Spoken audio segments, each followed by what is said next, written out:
माझा फॉर्म भरायला माननीय मुख्यमंत्री उपमुख्यमंत्री येत आहेत। मोठ्या संख्येनं लोक उत्स्फूर्तपणानं येणार आहेत। त्याच्या आधी अजून पुरुष मंडळी याच्यात मोठ्या संख्येनं माता भगिनी आल्यात, त्यामध्ये माझा विजय पक्का आहे असं मला वाटतंय। उत्स्फूर्तपणा बघून खरं म्हटलं तर आजच ही विजयाची नांदी असं म्हणायला हरकत नाही, पण मी असा घाई करणारा कार्यकर्ता नाही।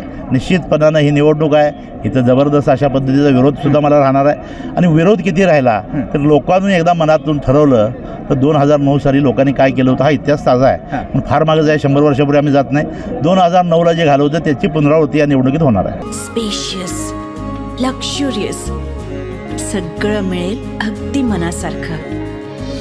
बटू बिल्डर्स यांचा नवीन गृहप्रकल्प गृहलक्ष्मी रचना। नमस्कार, के न्यूजमध्ये आपल्या सगळ्यांचं मनापासून स्वागत आहे। आज बघायला गेलं तर शिवसेनेच्या संजय मंडलिक साहेब आणि इकडून हातकणंगलेमधून जर का बघायला गेलं तर धैर्यशील माने साहेब नमस्कार। आज फॉर्म भरताय, काय प्रतिक्रिया आहे? प्रतिक्रिया हीच आहे की माझा फॉर्म भरायला माननीय मुख्यमंत्री उपमुख्यमंत्री येत आहेत। मोठ्या संख्येनं लोक उत्स्फूर्तपणानं येणार आहेत।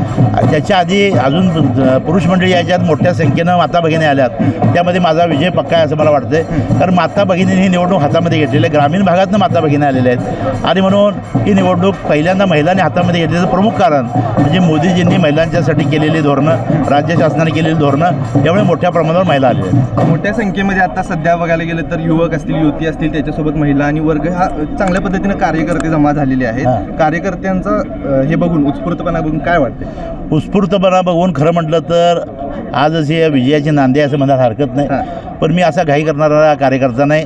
निश्चितपणानं ही निवडणूक आहे, इथं जबरदस्त अशा पद्धतीचा विरोधसुद्धा मला राहणार आहे। आणि विरोध किती राहिला तर लोकांनी एकदा मनातून ठरवलं तर 2009 साली लोकांनी काय केलं होतं हा इतिहास ताजा आहे, पण फार मागं जाय 100 वर्षापूर्वी आम्ही जात नाही। 2009ला जे घालं होतं त्याची पुनरावृत्ती या निवडणुकीत होणार आहे। या निवडणुकीमध्ये बघायला गेलं तर छत्रपती शाहू महाराजांच्या केलेल्या कार्याचा आढावा या विरोधी पार्टीकडून घेण्याचा प्रयत्न केला जातो, त्याच्याबद्दल काय प्रतिक्रिया? छत्रपती शाहू महाराजांनी केलेले काम नेहमीच सगळ्या महाराष्ट्राला, देशाला, जगाला आदर्शस्थानी आहे। आम्ही त्या कामाचा वारसा घेऊनच आम्ही पुढे जातोय। मग राजकारणामध्ये, समाजकारणामध्ये जो कार्यकर्ता, जो आमदार होतोय, खासदार होतोय, मंत्री होतोय, सत्तेवर जातोय, त्या प्रत्येकाला त्या कार्याचा वारसा आहे।